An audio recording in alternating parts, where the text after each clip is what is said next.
My fellow Americans, there has been much talk about this new government and the ratification of the Constitution. One that most of us, the convention, thinks would improve our states. We are urging the states to make a decision on this ratification of the Constitution. Now, with that being said, I do not agree with this statement for three reasons. The first reason being that this new Constitution gives the judiciary too much power over the other branches of this new government.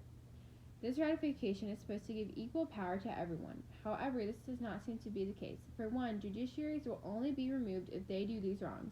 If they are convicted of treason, bribery, and high crimes or misdemeanors.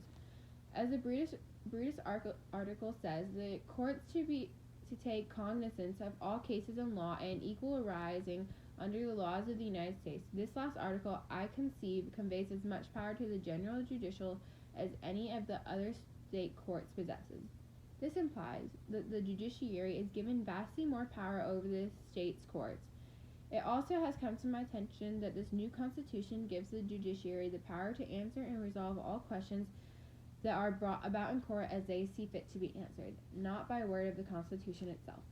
The second reason simply being that we as states are being rushed to make an important decision by the convention. As John Dewitt says, the eagerness with which they have been received by certain classes of our fellow citizens naturally forces upon us this question: are we to adapt this government without examination? John Dewitt, number 1. This is a decision that cannot be pushed. It requires great examination from the states and their delegates. I myself, among others, think that all states need to closely consider the outcome of this new government. Will we be given the government too much power over the people as they seemingly be to desire? Do other states and delegates realize that this will be a permanent change to our government? We have to take into account that this new Constitution and government will not be changed. It will be the new law that we have to abide by. Lastly, the third reason that I object to this ratification is the threat of tyranny and a lack of Bill of Rights. The lack of Bill of Rights concerns me as it should concern you. In several states, citizens have freedom of speech, the right to a jury, and are free of illegal searches and seizures. However, it is unclear whether these laws protecting our states will be still implied, which is another reason why I oppose a ratification without a Bill of Rights.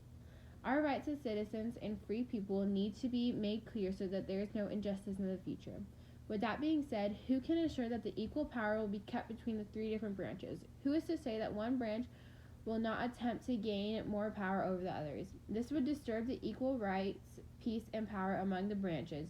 It could possibly result in an unorganized government. I urge everyone to carefully evaluate, consider, and examine the possible outcomes of this new Constitution and government. We don't want to take a risk having our liberties stripped from us because our government is pushing us to a decision. Thank you.